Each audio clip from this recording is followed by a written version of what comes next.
अस्सलाम वालेकुम। सेठी से सवाल के साथ मैं हूँ सैयद आयशा नाज, मेरे साथ मौजूद हैं नजम सेठी साहब। अस्सलाम वालेकुम। सेठ साहब, आज के दिन की मुनासिबत से शुरू कर लेते हैं। आपने फिल्म देखी गन्स एंड रोजेस? नहीं।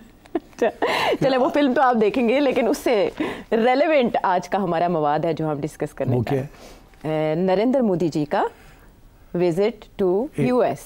हाँ, गन्स एंड रोजेस मतलब रोमांस भी है उनका डोनाल्ड ट्रंप के साथ, फिर उनके डिफेंस डील्स हो रही हैं बड़ी बड़ी, जिनको लेकर पूरी दुनिया में हेडलाइंस बन रही हैं।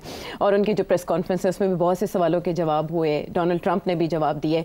टैरिफ रिलैक्सेशंस लेके, उसके तोहफे लेके नरेंद्र मोदी गए हैं डोनाल्ड ट्रंप के पास। लेकिन मुझे आपसे ये जानना है कि ये फोर्थ ग्लोबल लीडर हैं जो डोनाल्ड ट्रंप के ऑफिस संभालने के बाद अमेरिका का विजिट कर रहे हैं। कितना सिग्निफिकेंट लगा है आपको उनका ये विजिट टू यूएस? देखिए, डोनाल्ड ट्रंप पता है इस वक्त किस मूड में है? किस में?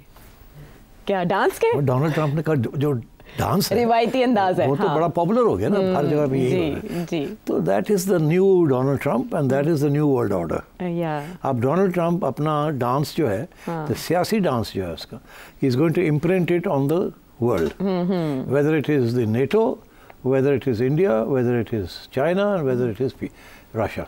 Right. तो I think we should discuss this. उसकी वजह ये है कि डोनाल्ड ट्रंप ने पहले 30 दिन के अंदर ही अफरा तफरी करती खड़का दिया था। So now to come to this question of कि आपने कहा कि चौथा लीडर है। जी। हाँ, पहले मेरा ख्याल है जापान वाले हो गए हैं, और इजराइल सबसे पहले आया है, नेतन्याहू हो गया, जापान हो गया, और फिर जॉर्डन से भी मिल लिया है, बिकॉज ऑब्वियसली ये जो इशू है गाजा का, तो उससे जॉर्डन इज इन्वॉल्व ना, बिकॉज ये तो कह रहे हैं ना कि ले लें जॉर्डन को, कह रहे हैं इजिप्ट को और उर्दन को, इनके ऊपर प्रेशर है कि आप पैलेस्टीनियंस को ले लें, तो जॉर्डन की तो फटी हुई है, उधर सीसी की इजिप्ट में फटी हुई है, because they are the recipients of American aid, उसके बगैर ये रह नहीं सकते। तो अब उधर से ये कह रहा है कि बंदे रखे आप, और गाजा को मैंने अब नया एक सी रिजॉर्ट रिवैम्प करना है, और उधर तो पैलेस्टीनियंस को अब रखना नहीं है हमने। तो मतलब है कि अच्छे खासे उसने जो है shaken up everything, the existing status को in the region and in the world. तो अब लेट्स फर्स्ट डिस्कस इंडिया में रहा। इंडिया में ये है कि हमें ये तो पता है कि इंडिया की एक पार्टनरशिप है विद द यूनाइटेड स्टेट्स, वो क्वाड के अंदर है ना इंडिया, और साउथ चाइना सी के अंदर जो भी ये जो Australia, Japan, India and America जो कुछ कर रहे हैं वहाँ, इज पार्ट ऑफ इट, और China of course is India's big problem, और वो भी अमेरिका का भी प्रॉब्लम है बहुत बड़ा। सो नरेंद्र मोदी का वहाँ जाना, और आपने पहले ही ये बता दिया कि जाने से पहले उसने कोई छोटी मोटी, जैसे कहते हैं ना बड़े गॉड को कोई ऑफरिंग्स करते हैं ना, दाने डाले, हाँ हाँ, गॉड्स के आगे सैक्रिफाइसेस करते हैं ना थोड़ी सी। तो जाने से पहले इन्होंने, मोदी साहब ने 10% हार्ली डेविडसन के ऊपर टैक्स जो है इम्पोर्ट ड्यूटी कम कर ली, वो नाराज थे उस पे डोनाल्ड ट्रंप, छोटी चीज़ों के ऊपर करके कि बस चलो ऐसी कुछ करता है, कोई रोटी पानी देती है गॉड नु, तो हम जाइए, चढ़ावा चढ़ाया ना मूर्ति के आगे, तो अब मूर्ति के पास पहुँच गए हैं चढ़ावा चढ़ा के। उधर से मूर्ति जो है वो कहती है कि अपनी जगह पे सारी बात ठीक है, मगर अब तो ऐसे ही होगा कि ये कि 2-3 चीज़ें आपको करनी पड़ेंगी। एक तो ये कि वो डोनाल्ड ट्रंप कहता है कि इंडिया का जो टैरिफ बैरियर है is the highest in the world, मुंह पे कह दिया उन्होंने, मुंह पे कह दिया, और स्पीच के अंदर कह दिया, और वो सुन रहा है वहाँ मोदी। तो एक तरफ मोदी कहता है MIGA, make India great again, वो कहता है MAGA, मीगा, वो मेगा कर रहा है, ये कहता है मैं मीगा पे आ गया। तो अब नरेंद्र मोदी को सुनना पड़ा ना कि अब आपका जो ट्रेड बैलेंस है, सबसे पहले तो उसने यहाँ से शुरू की ना बात, उसने कहा जी कि इंडिया और अमेरिका जो है जो तजारत करते हैं वो 190 अरब डॉलर की तजारत है, जिसमें से 120 अरब डॉलर की एक्सपोर्ट है इंडिया की टू अमेरिका, और 70 अरब डॉलर की अमेरिका की एक्सपोर्ट है टू इंडिया। अच्छा। और जो ट्रेड डिफिसिट है वो 50 अरब डॉलर के करीब है। अच्छा। इंडिया का फ़ायदा उसका। वो कहता है तो साफ़ करो ना पहले, ट्रेड बैरियर्स कम करो, नहीं तो हम भी उतने लगाएंगे जितने आपने हमारे रेसिप्रोकल।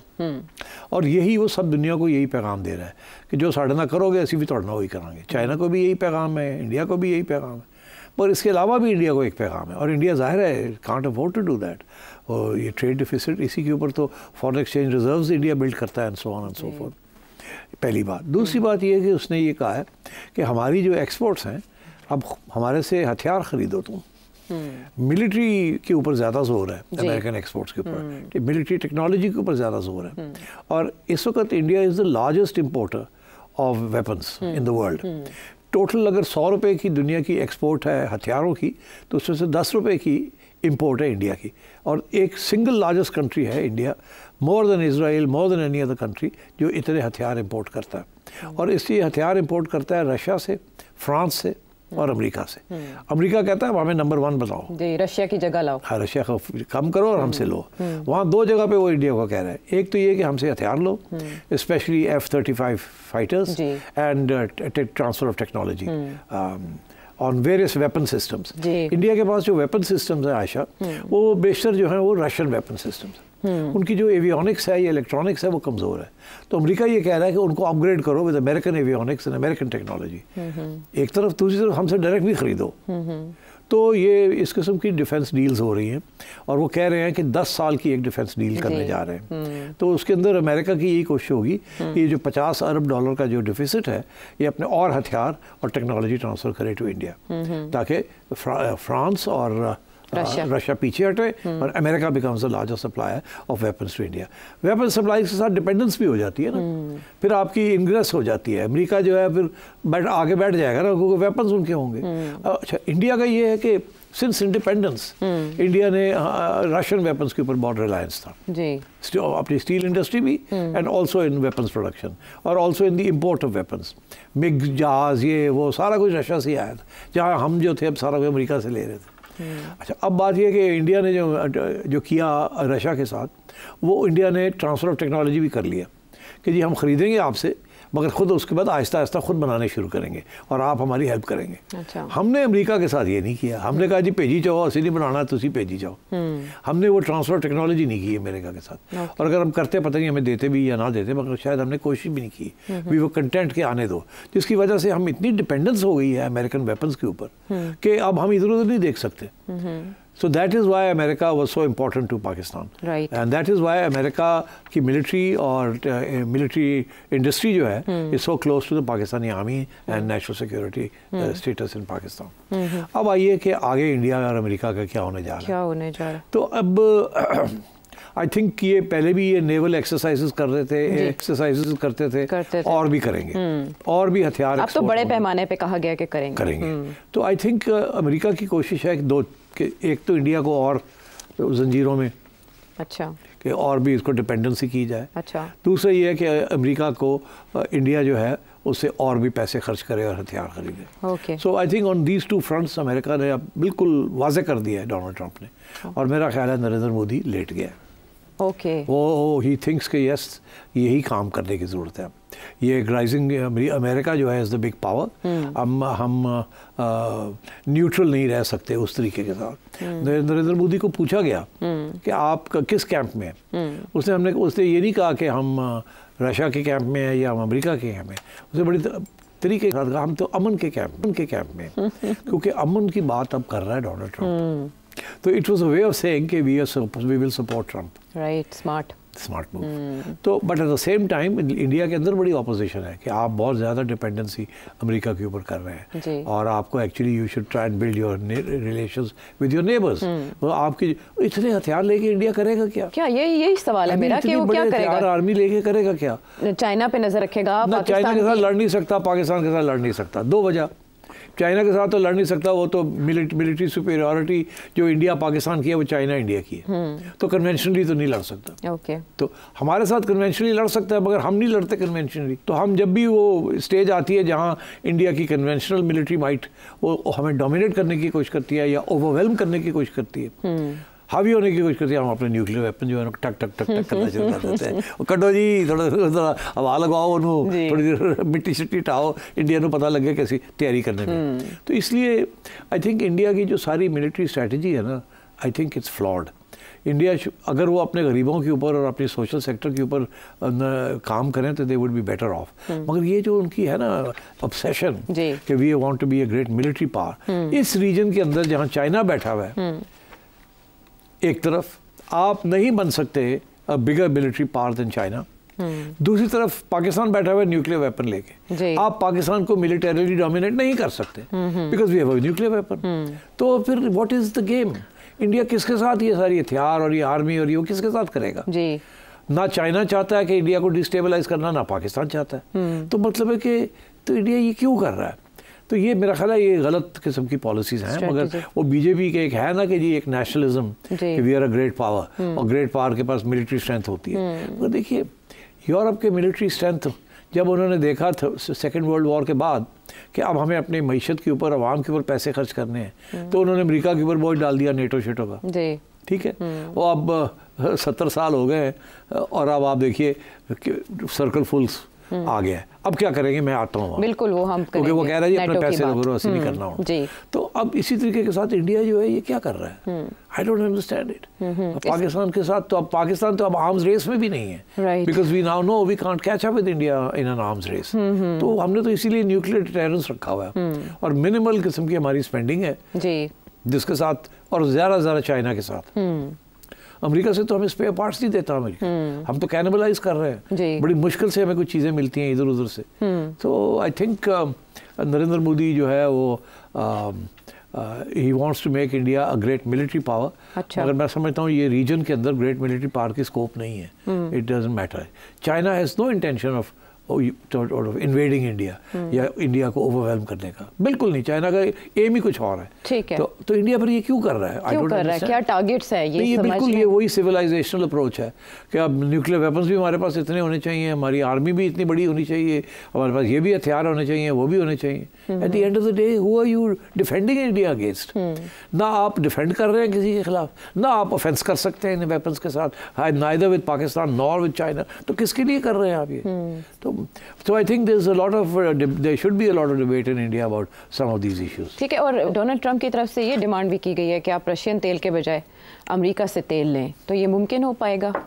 ये बड़ी इंपॉर्टेंट डेवलपमेंट है। इंडिया रशिया से भी तेल लेता है और ईरान से भी लेता है। ठीक, ईरान के ऊपर अमेरिका ने एम्बार्गो लगाया हुआ है, मगर उसके बावजूद इंडिया ईरान से तेल लेता है और वो ईरान के लिए बहुत इम्पोर्टेंट है।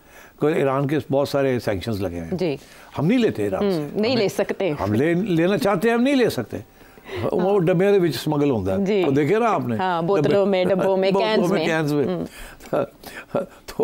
तो इंडिया ऑफिशियली लेता है 30% of its supply comes from Iran as far as I know. तो अब ये कह रहा है उसको, इंडिया को, कि तेल भी हमसे ले आप। अच्छा, क्योंकि इन्होंने ये फैसला किया है डोनाल्ड ट्रंप साहब ने कि हमारे पास तेल के बहुत रिजर्व्स हैं, शेल गैस के बहुत से रिजर्व्स हैं। अच्छा, हम क्यों उनको छुपा के बैठे हुए, किस दिन के इंतजार में हैं? पहले तो ये फलसफा था ना आयशा कि मिडिल ईस्ट का ऑयल जब खत्म हो जाएगा तो फिर हम अपना ऑयल निकालेंगे। ठीक, तो इसीलिए अमेरिका अपनी ऑयल प्रोडक्शन बड़ी रिस्ट्रेंट करके रखता था। ना एक्सपोर्ट को ज़्यादा करता था, ना कुछ, छुपा के रखी हुई। एक्सप्लोर कर लिया, रिजर्व्स हो गए, पता है हमारे पास क्या है, थोड़ी थोड़ी निकाल, और बाकी दुनिया की से ऑयल लेता था। ठीक, अच्छा, अब डोनाल्ड ट्रंप ने कहा इसकी कोई ज़रूरत नहीं है, आप अपना तेल निकालें और एक्सपोर्ट करें जी, और खुशहाली लेके आए, और छोड़े दुनिया में क्या होता है, तेल की कीमत गिरती है तो गिरने दो, हम अपनी भी सप्लाई करेंगे। तो आई थिंक इस किस्म की पॉलिसीज़ के ऊपर ईरान के लिए भी प्रॉब्लम बन जाएगा ना। एक तरफ वो ईरान के ऊपर सैंक्शंस लगाए जा रहे हैं, दूसरी तरफ वो ऑयल सप्लाईज को इंक्रीज करेंगे और सऊदी अरेबिया के साथ भी मिलकर ये करेंगे, तो और अपना तेल भी एक्सपोर्ट करेंगे। और इंडिया को ये कह रहा है कि रूस से मत लो, ईरान से मत लो, हमसे ले लो, हम तैयार हैं अब देने के लिए, पहले तैयार नहीं थे। तो मतलब है इस किस्म की नई डेवलपमेंट्स हो रही हैं। अब कहाँ तक ये जाएंगी वी कांट से, बस ये डेफिनेटली जो स्टेटस को वर्ल्ड का है ना, तोड़ दिया उसको, उसने उसको तोड़ने जा रहा है। अभी तक नहीं टूटा, अभी तो शुरू किया उसने, इब्तदाई है। अब वो बातें हो रही हैं, अब किस हद तक ये कामयाब हो जाएगा, किस हद तक इसके खिलाफ महाज बन जाएंगे, वी डोंट नो। मगर इसकी कोशिश ज़रूर है कि किसी तरीके के साथ एक नया पैराडाइम जिसे कहते हैं, नया ग्लोबल ऑर्डर एक नया बनाया जाए जिसका सेंटर पीस अमेरिका हो जी। तो साथ ही ये जो दोनों के दरमियान ट्रेड है वो 5 बरस में $500 अरब तक ले जाने की बात की गई है। ये मुमकिन हो पाएगा? अब भारत जो डिमांड्स उसके सामने रखी जा रही हैं, क्या एक्सपेक्ट करे थे नरेंद्र मोदी? अब 200 से 500 जाना, 200 अरब से 500 जाना, जिसके अंदर वो कहता है कि बैलेंस होना चाहिए, 250 आप करें 250 हम करें। माजी में तो फायदा था ना इंडिया को। 250 तो उसी सूरत में होंगे ना कि हथियार खरीदेंगे लंबे चौड़े जी। तो वही मैं अभी वही तो सवाल खड़ा कर रहा हूँ कि इसका हथियार खरीदेंगे और तेल खरीदेंगे, उसके साथ क्या होगा कि इंडिया के तल्लुकात ईरान और रशिया के साथ खराब होंगे। जाहिर है वो भी तो डिपेंड करते हैं ना, उनकी तो इकोनॉमीज जो है वो भी डिपेंड करती है ऑन एक्सपोर्ट। तो ये सारी चीज़ें जो है ना निगोशिएट करनी पड़ेंगी। ये मैं नहीं समझता कि ये जो 500 बिलियन का टारगेट है ये फुलफिल होगा, ये नहीं होगा। अच्छा, इंडिया भी इतनी जल्दी नहीं कि जी अच्छा सरेंडर नहीं करेगा इतने आराम से ना, इंडिया विल नॉट। बाकी ऑप्शंस एक्सप्लोर कर सकता है आफ्टर दीस डिमांड्स। जाहिर है मेरा ख्याल है ब्रिक्स के अंदर हमें पता ना Donald Trump is against BRICS जी, उसने तो ब्रिक्स को भी टाइट करना है वो भी जिक्र नहीं आया उसका, मगर पता है हमें जाहिर है वो डॉलर के लिए, वो तो डॉलर की बालादस्ती चाहते हैं। डर ही है कि डॉलर का इशू है, और वहाँ ब्रिक्स में China and Russia want to make BRICS a strong thing, और वो वहाँ they want their own currencies to come in. वो तो बिल्कुल लगे हुए हैं टू अटैक द डॉलर, और डोनाल्ड ट्रम्प ने होने नहीं देना ये। सो आई थिंक ये सारी बातें अभी हवा में हैं कि हम ये कर लेंगे वो कर लेंगे। इनका अगर ख्याल है कि चाइना और रशिया जो है और even India will allow Donald Trump to do all this, मुश्किल है। They're not going to allow him to do it. अच्छा, तो it's going to be a very interesting debate, और कि आगे कैसे ये होता है। अच्छा, इसमें इंटरेस्टिंग पाकिस्तान के पॉइंट ऑफ व्यू से क्या है? दफ्तर खारिजा ने तो मजम्मत किया जिस तरह से वहाँ कहा गया है कि पाकिस्तान सरजमीन इस्तेमाल ना होने दे दहशतगर्दी के लिए। क्या पाकिस्तान को घबराना चाहिए? इतनी बड़ी जो वेपन डील्स हो रही है, जाहिर है देखिए अगर इंडिया को अब अमेरिकन वेपन्स मिलेंगे और मॉडर्नाइजेशन होगी तो जाहिर है हमारे यहाँ भी तो हार्ट सर्चिंग सोल सर्चिंग होगी कि अब हम क्या करें। अगर इनके पास F-35 आ जाते हैं तो हमारे F-16 का क्या होगा? तो फिर हमारे बेचारे F-16 तो 20 साल पुराने हैं यार तो क्या ना वो पोचा शोचा मारो टाकी शाकी। हमारे पास अब चाइनीज बहुत अच्छे जहाज आ रहे हैं, some of them are as good as the F-35 if not better. तो वो नहीं है, इसीलिए इंडिया मांग रहा ना F-35, क्योंकि पाकिस्तानियों ने चीनियों के साथ ये J सीरीज के जो जहाज लिए हैं और जो बना रहे हैं they are very high quality, तो इसलिए I think India wants the F-35। But यार मुझे ये बताएं कि जाहिर है कि इंडिया की एक बड़ी इंटरेस्टिंग कोशिश होती है, बिकॉज उसके पास ज़्यादा पैसा है, बड़ी इकोनॉमी है, वो चाहते हैं कि पाकिस्तान आर्म्स रेस में फंसे। देखिए ये आर्म्स रेस होती क्या है? आर्म्स रेस ये होती है कि आपके दुश्मन ने ज़्यादा हथियार रख लिए, ज़्यादा पैसे खर्च किए, फिर आपको भी ज़्यादा पैसे खर्च करके अपने हथियार बढ़ाने पड़ते हैं। ये अमेरिका और रूस के दरमियान आर्म्स रेस चली थी जी। और उसका एंड रिजल्ट क्या निकला कि हज़ारों की तादाद में न्यूक्लियर वेपन्स बना लिए रूस ने, और जब कोलैप्स का वक्त आया वो आर्म्स रेस की वजह से बढ़ गया। रोटी नहीं थी, न्यूक्लियर वेपन्स थे, टैंक्स थे, मिसाइल्स थी, और दुकानों के अंदर रोटी नहीं मिलती थी। That's why the Soviet Union collapsed, it was the arms race. India की भी ये कोशिश रही है कि पाकिस्तान को आर्म्स रेस के अंदर इन्वॉल्व किया जाए और आप पाकिस्तान जो है वो फंस जाए इस ट्रैप के अंदर। इंडिया तो अफोर्ड कर सकता है, Pakistan can't afford an arms race, इसीलिए we have to be very selective. इसीलिए हमने फिर एक न्यूक्लियर डिटेरेंस बनाया है ताकि हमें ये आर्म्स रेस से बचना पड़े। अच्छा, अब इंडिया अभी भी लगा हुआ है, अब ये जो सारे हथियार आएंगे इंडिया में, यहाँ तो जाहिर है परेशानी होगी, बिकॉज अगर एक लिमिटेड वॉर भी होती है तो लिमिटेड वॉर के अंदर न्यूक्लियर वेपन्स तो इस्तेमाल नहीं होते। 15 दिन की वॉर होती है with high quality American weapons with the Indians, या तो before it comes to that stage where we are defeated, roundly defeated, और हम कहते हैं अब न्यूक्लियर वेपन निकाल लो, तो उससे पहले जंग ही बंद हो जाएगी, मगर you will face defeat and so on. वो धमकी तो देते रहते हैं ना, आज़ाद कश्मीर ले लेंगे, ये कर लेंगे, वो कर लेंगे। तो मैं ये समझता हूँ कि Pakistan has to be worried by this American approach and India's agreement कि हम हथियार अमेरिका से लेंगे। और ये जो बात है कि ट्रेड डिफिसिट को कम किया जाए, दैट मीन्स के definitely weapons from America will come to India. पहले ना आते थे ना वो मांगते थे ज़्यादा, अब वो कहते हैं लो और इनको लेने भी पड़ेंगे, और ये मांग भी रहे हैं कोई सोफिस्टिकेटेड वेपन्स जो इनको रूस से नहीं मिलते, चाइना से नहीं मिलते, to match some of our highly sophisticated weapons. तो इसका आई थिंक ये we have to be very careful, we don't fall into this trap. ये जो आर्म्स रेस है ये हमें we can't afford it, suit नहीं करती जब इस इकोनॉमी के साथ, it's very dangerous। तो इसका मतलब है इंडियन फॉरेन पॉलिसी में भी हम एक बड़ा चेंज आते हुए देख रहे हैं। उसकी फॉरेन पॉलिसी इंडिया की तो खैर इतना नहीं, इंडिया की जो हमारे साथ जो इशू है ना, इंडिया की पॉलिसी टुवर्ड्स पाकिस्तान क्या है, defence policy towards Pakistan, what is the policy towards Pakistan and what is पाकिस्तान's पॉलिसी टुवर्ड्स इंडिया। अब आपने सवाल छेड़ ही दिया। देखिए जनरल बाजवा के ज़माने में और जनरल मुशर्रफ के ज़माने में, उससे पहले पाकिस्तान की पॉलिसी ये थी कि अब हम आर्म्स रेस नहीं करेंगे और बॉर्डर को भी सीज फायर करा के स्टिच अप कर देंगे, कोई लड़ाई झगड़े छोड़े। तो उनको एहसास था इस बात का कि we need to focus on our own development and we need to transfer funds to development, otherwise आवाम को कुछ नहीं मिल रहा और ये हथियार आते जा रहे हैं, इससे फ़ायदा क्या है। तो इसलिए उन्होंने तो कुछ हद तक बात को आगे बढ़ाया, बट जब से नरेंद्र मोदी आया है इसने पॉलिसी चेंज कर दी। He doesn't want to have peace with Pakistan. वो समझता है कि उनकी बेहतरी इसी में है कि पाकिस्तान को अंडर प्रेशर रखा जाए। इसीलिए उन्होंने कश्मीर के अंदर जो कुछ किया है वो सोचे बगैर समझे बगैर, या सोच और समझ के साथ किया, आप ये समझे, और हमें ऑन द बैक फुट कर दिया। फिर एक ऐसा वक्त आया कि हम कंपेल हो गए कि हमने तजारत बंद कर दी। हालांकि तजारत में हमारा ज़्यादा फ़ायदा था, इंडिया का इतना फ़ायदा नहीं था। इंडिया के लिए 5-6 अरब डॉलर के ज़्यादा एक्सपोर्ट करने से इंडिया को कुछ नहीं खास मिलता, पर हमें सस्ती चीज़ें मिल रही थी। हमारी इन्फ्लेशन के लिए, कंज्यूमर इंडेक्स के लिए हमारा फ़ायदा था उसमें तजारत में। मगर वो हमने फिर गुस्से में आके कश्मीर का जो खुसूसी स्टेटस खत्म किया, तो फिर हमें करना पड़ा एहतजाज के तौर पर। हाँ, वो एहतजाज, मगर नुकसान हमारा हो गया। अच्छा, अब हम समझते हैं, सोचते हैं कि खोले ना खोले, उधर से वो कहता ना खोलो, हो गया, तो हम तो इंडिफरेंट है, हम तो इंटरेस्टेड ही नहीं है। तो अब देखिए ना, so this is the policy. ऊपर से उन्होंने अफगानिस्तान के अंदर अपना फुटप्रिंट बढ़ा लिया, बिकॉज हमारा फुटप्रिंट वहाँ जम नहीं रहा है, और अब वो अफगानिस्तान के अंदर भी बैठ के तालिबान के साथ मिसचिफ क्रिएट करेंगे, और बलोचों के साथ तो वो हो ही रहा है already, they are supporting them. तो मैं ये समझता हूँ कि इंडिया की बड़ी एग्रेसिव पॉलिसी रही है अंडर विज़-विज़ पाकिस्तान, अंडर नरेंद्र मोदी। लेकिन पाकिस्तान की वैसी नहीं रही। पाकिस्तान, मैं समझ रहा हूँ कि अब शायद अंडर जनरल आसिम मुनीर, मेरा ख्याल है यहाँ एक रियलाइजेशन हुई है कि हमने बड़ी कोशिश की है कि हम तालिबान को भी समझाएं कि लड़ाई झगड़े छोड़ो, तुम अपना काम करो, हम अपना काम करें। बयानबाजी चलती रहेगी, मगर इससे ज़्यादा जिहादवाद ख़त्म कर दी। तो इंडिया ने नहीं रुका ना।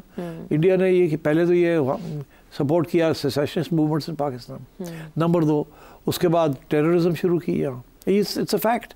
ये जो इंडिया ने जो कनाडा के अंदर और यूके के अंदर टारगेट किया सिख लीडर्स को, उसी किस्म के जिहादी लीडर्स को पाकिस्तान के अंदर टारगेट किया।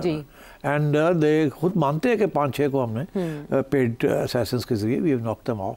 सो they have been picking and choosing. और अब मुझे ऐसे लग रहा है कि आसिम मुनीर आया तो इसने ये कहा कि बहुत हो गया है, हमने तो पूरी कोशिश की है इनके साथ कोई अमन की बात की जाए, लड़ाई झगड़े ना किए जाए, ये नहीं करते, ये लगे हुए हैं अपनी ऑफेंसिव डिफेंस करने में। तो मेरा ख्याल है कि फिर हमें भी कुछ करना पड़ेगा। तो मुझे ऐसे लग रहा है कि जैसे कि अब अफगानिस्तान के साथ जैसे कहते हैं हम फ्रस्ट्रेट हो गए हैं, हमारी कोई बात नहीं सुन रहे, हमारे बंदे मारी जा रहे हैं, हम बड़ी कोशिश कर रहे हैं, बेंडिंग ओवर बैकवर्ड्स तजारत भी हम करना चाह रहे हैं, इनकी चीज़ रोक भी नहीं रहे हैं, इनको सब चीज़ें जा रही हैं यहाँ से, हर किस्म की मदद कर रहे हैं, रिकग्नाइज भी कर लिया जी, और ये फिर भी हमारे साथ ये कर रहे हैं कि कहते हैं जी ड्यूरेंट लाइन नहीं मानते, फिर तालिबान को सपोर्ट कर रहे हैं, क्या हम करें। तो फिर ये आखिर में आके फ्रस्ट्रेशन, एंगर, रेज, तो इन्होंने थोड़ी बहुत कार्रवाई करनी शुरू कर दी अगेंस्ट द टीटीपी।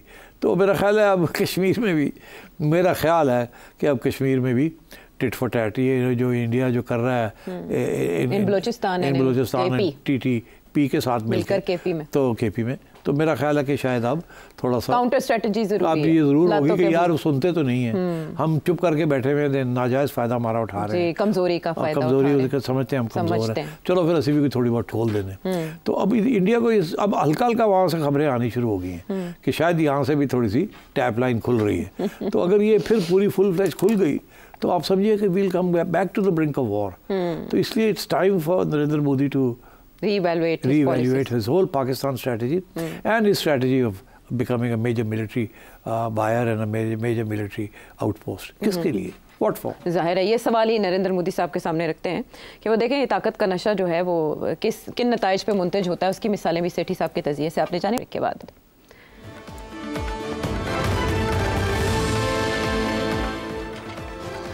शो में साथ देने का शुक्रिया। अमेरिकी प्रेसिडेंट डोनाल्ड ट्रंप का जिक्र खैर जारी रहे। बिल्कुल, अब तो जारी रहेगा, हर जगह पे पहुंच गया, तहलका मचाया हुआ उन्होंने, तहलका। लेकिन कहीं वो जाके दोस्ती के शादियाने बजा रहे हैं, 1.5 घंटा किसी से बात कर रहे हैं, और आयशा, हाँ, नेटो वालों को बताया तक नहीं कि मैं बात करने लगा हूँ, कि मैं डिस्कस कर लूँ कि क्या बात करनी है कि नहीं। उन्होंने कहा जाओ जाओ मैं आप पे कल करांगा और मैं दोनों की दसना है। उनको लूप में लिया ही नहीं। यूक्रेनियन प्रेसिडेंट को बताया, पागल हो गए। उन्होंने कहा यार ये करता जो कि रूस वो हम समझ रहे रूस नेटो इन्वेड करने लगा यूरोप को, और वो ग्रेट एक्सपेंशनिस्ट, और ये जाके रूस के साथ अलग बातें पिंगे बढ़ा रहे हैं। अच्छा उधर 1.5 घंटा बात की और उसके बाद यूक्रेनियन प्रेसिडेंट ने 10 मिनट में बता दिया कि हमने उधर ये बात की है। और उसके बाद जो जाके इन्होंने उधर नेटो के साथ किया, जिसके बाद यूरोपीय लीडर्स बड़े खौफ हैं। वो सेक्रेटरी साहब चले गए ना, डिफेंस सेक्रेटरी हेग्सेप। तो इसका मतलब है कि नेटो अपने खात्मे की तरफ बढ़ रहा है और डोनाल्ड ट्रंप उसका खात्मा करेंगे। देखिए नेटो को दो तरफ से खतरा है। एक तो डोनाल्ड ट्रंप की तरफ से खतरा है, दूसरा एक और भी खतरा है जो कि जिसकी तरफ मैं तवज्जो दिलाना चाहता हूँ कि मेरा ख्याल है कि यूरोपियन यूनियन जो है ना ये नहीं रहेगी। यूरोपियन यूनियन जो है ये नहीं रहेगी। अगले 4-5 साल के अंदर अंदर इसके अंदर बहुत से क्रैक्स आने शुरू हो गए हैं। और ये जो नेटो के साथ जो अमेरिका करने जा रहा है, जिसमें अमेरिका ये कह रहा है कि आप लोग अपने पैसे बढ़ाएं। इस वक्त वो अपने 2% ऑफ GDP जो है उन्होंने एयर मार्क किया है नेटो के लिए, डिफेंस ऑफ यूरोप के लिए, जिसमें से कुछ मुल्क जो है वो तो 2% भी नहीं दे रहे। नहीं ये कह रहा है 5% पे लेके आओ, हम निकल रहे हैं यहाँ से, जिस योर डिफेंस खुद करो। तो ये तो नहीं कर सकते, ये तो मारे जाएंगे, इनके पास तो पैसे ही नहीं है। NATO is bankrupt, most countries in NATO are in a bad way. और तो अब ये कैसे करेंगे? यूके जो है वो तो ये सारा जो नया वहाँ लेबर गवर्नमेंट आई है उनके वो तो सोशल वेलफेयर के प्रोजेक्ट की तरफ जाएंगे। और वो क्या डबल करो आपने, डबल से भी ज़्यादा ट्रिपल करो, कहाँ से करेंगे ये? इसी तरीके के साथ जर्मनी, इसी तरीके के साथ बाकी countries, Netherlands and so on and so forth. तो ये तो अच्छा खासा इशू बन जाएगा। वो कैसे अपने डिफेंस एक्सपेंडिचर्स बढ़ाएंगे और नेटो के अंदर दरार पड़ेगी, पहली बात। दूसरी ये कि उसने ये कह दिया कि मैं रूस के साथ मुकबका करने जा रहा हूँ। और मुकबका तो सब चाहते हैं हो जाए, अमन आ जाए, मगर नेटो और नेटो की अभी तक पॉलिसी रही है यूरोपियन की कि वो यूक्रेन को नेटो का मेंबर बनाना है ताकि रूस के बॉर्डर के ऊपर नेटो आ जाए। इसने कहा जी ऑफ द टेबल नेटो का मेंबर यूक्रेन बन ही नहीं सकता। ताकि रशिया को जो इस वक्त थ्रेट है वो दूर हो जाए। रशिया को सेट करने के लिए, बात को लाने के लिए उन्होंने कहा तो फिक्र ही लगा नेटो ने ऐसे नहीं बढ़ना, Ukraine will not become part of NATO. लेकिन बार्गेन पोजीशन यूएस ने अपनी वीक की है इससे। वीक बार्गेनिंग तो उस वक्त होती है ना अगर आपने बनाना हो। इसने क्या बार्गेनिंग करनी है रूस के साथ? वो तो यूरोप ने करनी है ना बार्गेनिंग। मतलब यूरोप के सर से हाथ हटा दिया एन मौके पे। और उसने ये कहा है कि बहुत हो गया। बहुत मैं आपको बताऊं, इस वक्त रूस जो है लार्ज एरिया ऑफ यूक्रेन लेके बैठा हुआ है, और ऑक्यूपाई किया है। और डोनाल्ड ट्रंप ने कहा कि बस इसने जो ऑक्यूपाई कर लिया ये रख ले। 2014 से पहले वाली पोजीशन पे आप नहीं जा सकते, अल्लाह हाफिज, बस इत्थे ही। हाँ जी 2014 जड़े इलाके ले सन और रूस कर दे पार्ट ऑफ रशिया। आप यूक्रेन पीछे हटो, खत्म। और अगर अमेरिका सप्लाईज बंद कर देता है तो यूक्रेन गया। सप्लाईज भी बंद करने का ऐलान कि ट्रूप्स भी नहीं भेजेंगे हम, और नेटो दे नहीं सकता क्योंकि नेटो सारा अमेरिका ही है, फौज ना पैसा ना हथियार। तो अब वो यूक्रेन वाले तो है, by the way this is बड़ी स्ट्रॉन्ग स्टैंडिंग आर्मी है यूक्रेन की। It is one of the finest आर्मीज in Europe. अब वो आर्मी को अगर आपको उसके हथियार बंद हो गए, उसकी रोटी पानी बंद हो गया तो वो तो फारग है। जो बाइडेन यही तो कर रहे थे कि वो स्ट्रेंथ दे रहे थे ना यूरोपियंस को, फंड्स दे रहे थे, इससे तो बंद कर दिया। तो अब ये एक तो उसने ये कह दिया कि जी नेटो का हिस्सा नहीं बनेगा वो जी, ठीक, और वेपन्स भी नहीं और ट्रूप्स भी नहीं, अमेरिकन हम ना वेपन्स देंगे ना ट्रूप्स देंगे। और जो शेयर होगा अमेरिकन पार्टिसिपेशन का वो फेयर होगा। और हाँ मतलब है कि फेयर से मतलब ये है कि जितना आप देंगे उतना हम देंगे। आप बढ़ाएं अपना, तो हम तो बहुत दे रहे हैं, हम कम करेंगे, आप बढ़ाएं। अगर आप 2% दे रहे हैं तो हम भी, अगर आप 10 बिलियन दे रहे हैं या 20 बिलियन दे रहे हैं या 100 बिलियन दे रहे हैं, हम भी होते हैं। तो ऐसे it is going to create havoc NATO के अंदर and between the NATO countries. इसलिए मैं समझता हूँ कि डोनाल्ड ट्रंप ने शेकअप कर दिया। और अगर कुछ चीज़ रह गई थी जी, अगर कोई चीज़ रह गई थी, अब उसने जो नया अनाउंसमेंट कर दी कि कहता है ये तो मैं शुरू कर रहा हूँ, जंग बंद कर रहा हूँ वहाँ यूक्रेन के, और उसको दे रहा हूँ जो वो मांग रहा है, ठीक है, मैं डील कर रहा हूँ। नेटो रहेगा और आप लोग चलाएं उसको, नहीं तो ना सही, अपनी जिम्मेदारी खुद ले। अमेरिका आपका ठेका और मैं आपको गारंटी देता हूँ कि रूस जो है आगे नहीं आएगा, उसको जो चाहिए हम दे रहे हैं, खत्म हुई बात। ठीक। अच्छा, दूसरी, क्योंकि देखिए परसेप्शन में फ़र्क है। अमेरिका की परसेप्शन ये है कि रूस जो है वो ग्रेटर रशिया नहीं बनाना चाहता, वो सिर्फ उसे डर है कि ये नेटो शेटो जो है ना ये मिलके रूस के ऊपर ना कुछ प्रेशर पड़ जाए। तो वो अपने आप को प्रोटेक्शन के लिए उसने ये सारी एरिया जो है यूक्रेन का लिया है, क्योंकि वो नहीं चाहता कि नेटो मेंबर आ जाए उसके बॉर्डर के ऊपर। यूरोपियंस, ये फ़लसफ़ा यूरोपियंस का, जो आजकल के यूरोपियंस हैं, उनका फ़लसफ़ा ये है कि रूस जो है वो 18 के ज़माने से एक्सपेंशनिस्ट है, और अभी भी प्यूटन भी वही किस्म की एक्सपेंशनिस्ट पॉलिसीज़ है। तो आज इसने इस यूक्रेन को ले लेगा, उसके बाद फिर पोलैंड में आ जाएगा, फिर चेकोस्लोवाकिया में आ जाएगा, जैसे एक ज़माने में सोवियत यूनियन होता था और उससे पहले रशियन एम्पायर था। तो ये, और आप यकीन करें, मैंने जर्मन्स, जो नई जर्मन की जो गवर्नमेंट है वो सेंटर राइट विंग है, पता क्या कहते हैं? वो कहते हैं जी हमारे लिए तो एग्जिस्टेंशियल प्रॉब्लम है, मतलब कि हम तो समझते हैं कि अगर रूस को खुली छुट्टी तो हमें खा जाएगा वो। अच्छा, आई एम शॉक्ड कि आजकल के ज़माने में तो some sections of intelligentsia and strategic thinkers actually think this, but वो समझते हैं। मैं बैठे एक बहुत सीनियर जर्मन स्टेट्स डिप्लोमेट के साथ बात कर रहा था, आई वाज शॉक्ड। वो कहता है it's an existential threat for us, and हम यहाँ समझते हैं it's nothing to do with existentialism, but वो ये समझते हैं। सो दे आर मॉडली स्कैर्ड कि ये रूस जो है ये तारीख में यूरोप को इसने गॉबल अप कर लिया था, फिर ना गॉबल अप कर ले, एक्सपेंशनिस्ट है, Putin is like a tsar and so on and so forth. तो अमेरिका कहता है यार थोड़े मसले ने ऐसी कोई गल नहीं, हम दूर हैं, हमें कोई मसला नहीं, why should we be defending you. ठीक है, क्योंकि अमेरिकन इकोनॉमी जो है ना ज़्यादा पैसे इन्हीं चीज़ों के ऊपर खर्च कर रही है, और वो कह रहा है we need to spend this money at home and so on. तो अब यूरोप से ज़्यादा एशिया सेंट्रिक पॉलिसी अमेरिका की हो रही है इसके बाद, तो यूरोप पुशबैक करने की पोजीशन में है। इतनी एशिया सेंट्रिक से मुराद है चाइना सेंट्रिक। एक तो वो चाहता है चाइना रशिया का जो अलायंस है ना उसको कमज़ोर करे, वो इसलिए ताकि this is why he wants to have a special relationship with Putin, क्योंकि इस वक्त China and Russia very close. अगर वो थोड़ी भी उनमें दरार आ जाती है तो फिर ये ब्रिक्स वाला चक्कर नहीं चलेगा। अभी तो वो इकट्ठे हैं ना ब्रिक्स के अंदर, और वो इकट्ठी करेंसी के ऊपर डॉलर की अटैक अमेरिका को टक्कर दे रहे हैं। तो जैसे ही उसने रूस के साथ कोई डील शील्स कर ली तो रूस थोड़ा सा पीछे हट जाएगा। अच्छा। तो वो फिर चाइना के ऊपर फोकस कर सकेगा, which is what he wants to do. उसे इस बात का एहसास है कि द नेक्स्ट ग्लोबल पावर, क्या already the biggest global power, now the real global power is China. आज चाइना को ना रोका तो within 5 to 10 years China को आप रोक नहीं सकेंगे। तो ही इज ट्राइंग के भी मेक अमेरिका ग्रेट अगेन का मतलब ही है कि you know we should still be number 1, because अगर डॉलर हमसे हमारे हाथ से निकल गया तो वी आर फिनिश्ड। अच्छा, ये जो उन्होंने रशियन प्रेसिडेंट से बातचीत की है वो सिर्फ यूक्रेन स्पेसिफिक नहीं थी, बल्कि उसमें security issues, energy, artificial intelligence and power of the dollar भी डिस्कस हुआ। एब्सोल्युटली। तो क्या ये उस कैंप में जाते जाते रशिया को अपने साथ दोस्ताना ताल्लुकात की तरफ ले आएंगे? नहीं, कोशिश करेगा कि वो जो अलायंस है इस वक्त अगेंस्ट अमेरिका, रशिया का और चाइना का, वो उसको तोड़ने की कोशिश करेगा। Okay. And this is why he is making this first overture कि अमन विद, और प्यूटिन को कि मैं तो ट्रस्ट करता हूँ, और 1.5 घंटे की बात की प्यूटिन के साथ। और सुने अगली बात जो उसने की है, क्या? और वो कह रहा है अभी नहीं, मगर ये मैं करूँगा जैसे ही मैं ये सारा इजराइल और सऊदी अरेबिया ये सारा सॉर्ट आउट कर लूँ ना यूक्रेन को और ये गजा को, उसके बाद मेरा अगला जो है, और मेरा ख्याल है वो 3 महीने के अंदर अंदर शुरू हो जाएगा ये बात करनी। उसने इशारा कर दिया, कहता मैंने तो एक समिट करनी है अमेरिका, रशिया और चाइना, और उससे मैंने ये कहना है, 2 बातें कहनी है कि ये आपने जो न्यूक्लियर हथियार रखे हुए हैं, आपने भी और मैंने भी, इसको तो आधा करें पहले। अच्छा।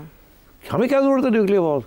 हमें तो 10 के साथ एक दूसरे को तबाह कर सकते। तो ये सारी न्यूक्लियर आर्सेनल जो है इसको आधा करो। इस रेस को वो खत्म करने की तरफ जा रहे हैं।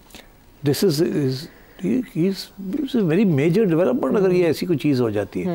ये तो काफ़ी अरसे से ये आर्म्स कंट्रोल और ये डिसआर्मामेंट और इस की बातें हो रही है, बट ये इसका ये कहना कि I will do that, it's a very major policy shift from the American point of view. तो अगर ये उस तरफ ले गया कि चाइना भी कम करे, ये भी कम करे, हम भी कम करें, तो then you are into a new ball game for the global order. तो फिर ये है कि it will not be America as the global leader, वो शायद मेरा ख्याल है ये डिस्ट्रीब्यूशन हो जाएगी विद इन 3 ग्लोबल लीडर्स। और नेटो वैसे ही फारग हो रहा है, तो EU वैसे ही फारग हो रही है, EU ने तो रहना कोई नहीं। ठीक है, अमेरिका की छतरी के बगैर यानी ये सब बेकार है। और सो इसलिए I think Donald Trump is shaking it up, और अगर ये 4 साल रह गया और उसने ये सारी चीज़ें कर ली तो ये दुनिया जो आज जो जिस तरीके से ग्लोबल ऑर्डर आप देख रहे हैं, ये आपको नज़र नहीं आएगा ऐसे। कोई ऐसी चीज़ें भी हो जाएंगी जो आपको अच्छी लगेंगी, कोई ऐसी चीज़ें भी हो जाएंगी जो आपको अच्छी नहीं लगेंगी। ठीक। And so we don't know which way is going to go. अच्छा, ब्रेक से पहले अगर मैं आपसे मिडिल ईस्ट की सिचुएशन पे ये सवाल कर लूँ कि अमेरिकी इंटेलिजेंस एजेंसी से रिपोर्ट कर रही हैं कि इसराइल हमला करने जा रहा है ईरान पर, जबकि डोनाल्ड ट्रंप उसके साथ एक डील का इशारा दे चुके हैं कि वो ईरान के साथ डील करना चाहते हैं। तो ये उसके बरक्स इत्तलात नहीं है जो ट्रंप चाह रहे हैं? इसराइल बहुत बड़ा प्रेशर ग्रुप है और अमेरिका, और इस वक्त जो कि इसीलिए सबसे पहले नेतन्याहू साहब गए वहाँ और खुश वापस आए और जो गज़ा का जो प्लान बना दिया इन्होंने, जिसके ऊपर ग्लोबल ऑपोजिशन है। ठीक, अब करेगा क्या मिडल ईस्ट के अंदर जी, यही सवाल है ना। क्या कहता है? कहता है मैं प्यूटिन को मिलूंगा। कहाँ मिलेगा आयशा? सऊदी अरेबिया की सरजमीन पे। सऊदी अरेबिया के खाते च आ गया। हाँ। भाई आपने मिलना है तो किसी और जगह पे मिले, कोई न्यूट्रल कंट्री में जाके आप मिले। सऊदी अरेबिया तो अमेरिकन एलाई है और मेरा ख्याल है प्यूटिन मान जाएगा। लाइकलीहुड इज, ये कहता है मैं वहाँ मिलूंगा, और मेरा ख्याल है MBS तो बड़ा खुश होगा कि अभी आ गया है, अच्छे साढ़े को करेंगे। हाँ, इम्पैक्ट आएगा। बड़ा बहुत बड़ी चीज़ है यार, समिट हो रही है सऊदी अरेबिया के अंदर। So I think Donald Trump is playing a very interesting game. I don't know how far he'll succeed, but मैं ये भी कह दूँ कि ना चाइना ना रशिया इसकी गेम जो है उसको ऐसे नहीं कि जो कहता है वो मान लेंगे। They are not going to be pushovers. उनको भी पता है इसके पीछे चालें क्या है क्या नहीं, उसका कहाँ नुकसान है, उनका क्या फ़ायदा है। तो जिस स्पीड पे ये चलना चाह रहा है ना, वो स्पीड पे उसको चलने ही नहीं देंगे। अच्छा, That's the first remark that I can make. दूसरा ये है कि बट रशिया एक चीज़ ज़रूर, रशिया फ़ौरन यूक्रेन के अंदर it will want to end the war in Ukraine. Okay, और जैसे ही उसको वो अपनी टेरिटरीज मिल जाती है और नेटो की एश्योरेंस हो जाती है कि नेटो का नहीं मैं, और उसके साथ ये जो ज़ेलेंस्की साहब हैं ये फारग है, वो नहीं रह सकेंगे फिर। He is a war president and if the war ends Zelenskyy will be purged. वहाँ ऐसी गवर्नमेंट आएगी जो सपोर्ट करेगी डोनाल्ड ट्रंप की पॉलिसीज और रशिया के साथ पंगे नहीं लेगी। तो जब वो ऐसी करेगी तो यूरोप से भी दूर हो जाएंगे वो, तो वो अब यूक्रेन को कमज़ोर हो जाएगा यूक्रेन इसके बाद। दुनिया को किस तरह से शेप अप करेंगी डोनाल्ड ट्रंप की पॉलिसीज़, ये तो वक्त बताए। आर्ट ऑफ द डील फिलहाल हम सीख रहे हैं डोनाल्ड ट्रंप से। वापस आते हैं ब्रेक के बाद।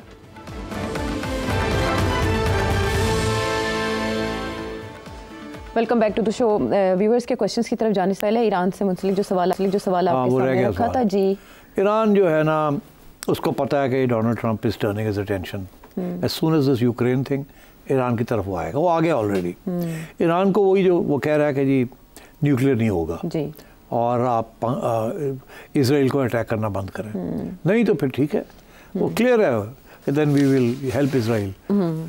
मगर वो नहीं चाहता कि इस वक्त ईरान के ऊपर अटैक करे। वो इसके साथ एक नई डायमेंशन शुरू हो जाएगी, शायद कोई नई टेररिज्म शुरू हो जाए।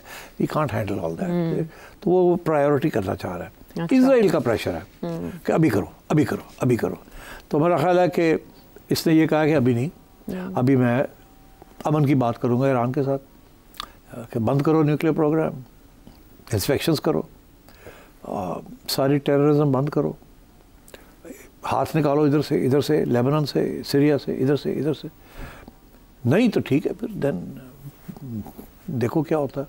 Because without American help Israel can not attack Iran. उनको अमेरिकन टेक्नोलॉजी और एयर स्पेस यूटिलाइजेशन की ज़रूरत है, और बॉम्ब्स की, द बिग बॉम्ब्स। तो आई थिंक ईरान को मैसेज चला गया। मेरा ख्याल है ईरान की तरफ से जो पैगाम वापस आया है वो मेरा ख्याल है वो यही है कि यस, नो प्रॉब्लम, बात करें, हम भी नहीं चाहते, बहुत हो गया, ठीक है, आप ही ने तो थोड़ा सा सारा कुछ मसले क्रिएट किए थे और हम तैयार हैं बात करने के लिए, आ जाएं वापस, कोई ऐसी बात नहीं है। और मेरा ख्याल है ईरान बड़ी केयरफुल रहेगा अब, और हमास और हिजबुल्लाह भी जो है दे विल वेट टू सी कि अब क्या है, डोनाल्ड ट्रंप के मूव्स क्या हैं। मगर अगर डोनाल्ड ट्रंप ने ये गाज़ा वाला प्लान पक्का किया और अभी फिर से इसराइल को ग्रीन लाइट मिल गई to go an attack, because अभी धमकी है ना कि हॉस्टेजेस अगर हफ्ते तक ना रिलीज हुए तो फिर अटैक शुरू हो जाएगी ऑन हमास। जी बिल्कुल, यही है ना। अब क्या अगले 2-3 दिन के अंदर, 1-2 दिन के अंदर क्या ये फिर Israel will start the attack again और not, we have to wait and see. और सो आई थिंक ये मिडिल ईस्ट तो अभी भी बहुत बड़ी क्राइसिस में है। इसमें ईरान का रोल इज़ वेरी इंपॉर्टेंट। हुआ ये है कि इसराइल की अटैक की वजह से वो जो अब्राहम्स अकॉर्ड थे वो सारा जैसे कहना बढ़ गया, वो नहीं आगे बढ़ रहा अब। और डोनाल्ड ट्रंप का तो वो प्रोजेक्ट था कि मैं ये इब्राहिम क्रेडिट ले रहे थे वो इसका, तो अब ये वापस जाना चाहेगा उस तरफ। मगर अगर ये इसराइल को फिर खुली छुट्टी मिल गई तो वो तो नहीं होगा ना, because even Saudi Arabia and UAE वगैरह नहीं कर सकते ना, कोई भी उनको सपोर्ट नहीं करेगा। So I think you have to wait and see कि ईरान की अब स्ट्रेटजी क्या है एंड ईरान किस तरीके से ट्रंप को हैंडल करता है। ये भी तो गेम हो सकती है कि इसराइल की तरफ से ऐसी अफवाहें फैलाकर डोनाल्ड ट्रंप ईरान पे दबाव बढ़ा के अच्छी डील लेना चाहते हो। नहीं, मेरा ख्याल है इसराइल चाहेगा कि डिस्ट्रक्शन ही हो जाए। इसराइल डोनाल्ड ट्रंप का जो प्लान है वो ईरान उसको साबोटाज करने की कोशिश करेगा।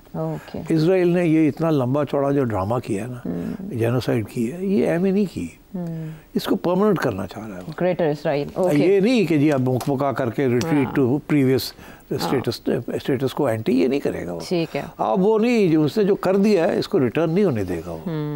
विन विन ही है फॉर देम। और अगर ये सऊदी अरेबिया और बाकी दुनिया के ममालिक उसकी बात नहीं मानेंगे तो Israel will remain very defiant and aggressive. और अगर इधर से फिर कुछ रेजिस्टेंस लॉन्च होती है फ्रॉम ईरान और फ्रॉम अदर प्लेसेस तो Israel and America will again इकट्ठे हो जाएंगे, then they will again wreak havoc. Power बड़ी इस वक्त Middle East is like a powder cake, uncertain सी सिचुएशन है और इसको कंट्रोल कौन से फैक्टर्स करें।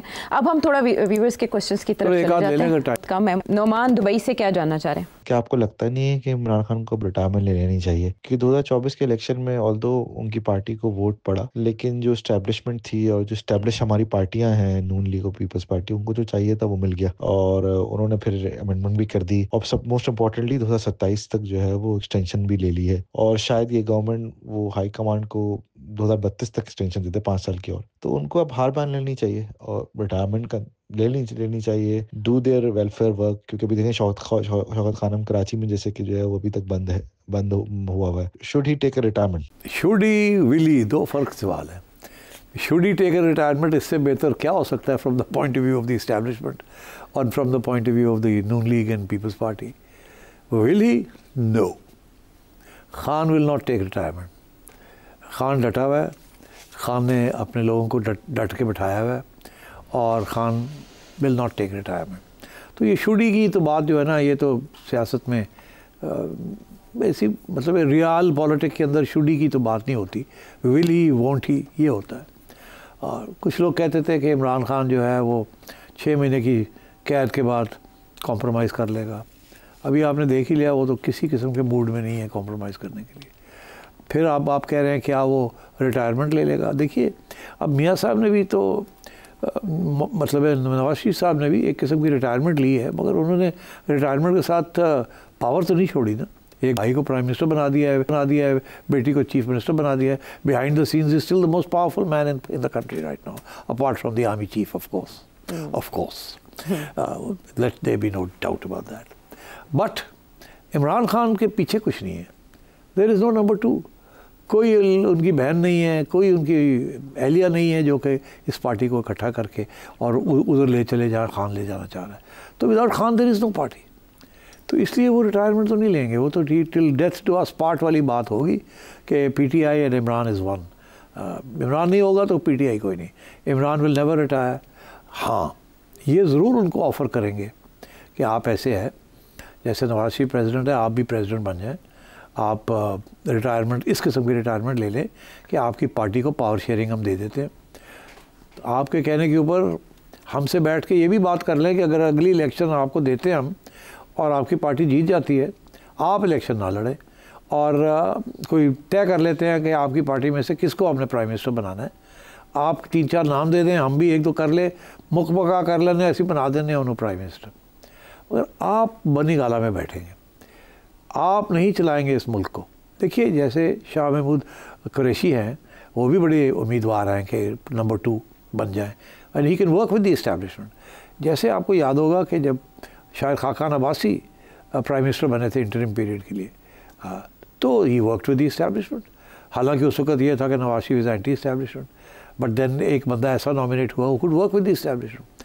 तो अब बात यह है कि इस किस्म के फॉर्मूले तो फ्लोट होंगे कि जी आप इलेक्शन ना लड़ें, आप बैठ जाएं, केसेस ख़त्म हो जाएंगे, एकदम नहीं होंगे, आहिस्ता आहिस्ता हो जाएंगे। जैसे नवाज शरीफ साहब के और शहबाज शरीफ साहब के केसेस जो है फौरी तौर पे नहीं ख़त्म हुए, वो पावर में आ गए हैं, फिर आहिस्ता आहिस्ता ख़त्म हो रहे हैं। हाँ, अभी पिछले हाल ही में हमने सुना एक केस था शहबाज शुगर मिल्स, हाँ वो भी ख़त्म हो गया है, एंड सो ऑन। तो इस किस्म के ऑफ़र ज़रूर होंगे, मगर क्या खान एक्सेप्ट करेगा? नो, खान नहीं एक्सेप्ट करेगा। खान जब तक प्राइम मिनिस्टर नहीं बनेगा विद फुल पावर, खान नहीं एक्सेप्ट करेगा। और अगर इसको विदाउट फुल पावर भी आप बना देते हैं तो खान फुल पावर लेने की पूरी कोशिश करेगा, और जैसे उसने पहले कोशिश की थी। और इसलिए मैं ये समझता हूँ कि वी हैव अ प्रॉब्लम। और रिटायरमेंट की बात तो सोचिए ही ना आप कि खान विल नेवर रिटायर। वो कह रहे हैं 2032 में 79 ईयर्स के हो जाएंगे तो रिटायरमेंट ले लेनी चाहिए। 79 ईयर्स में इमरान खान साहब नहीं बन सकते वज़ीर आज़म? खान साहब 79 के हो जाएंगे और लगेगा ऐसे 69 के हैं। क्या बात कर रहे हैं आप? चले इसी में मुक्ति मुकाते हैं और आपके मज़ीद सवालों का इंतज़ार करते हैं। अगले अपने इजाज़त देते हैं। Thank you.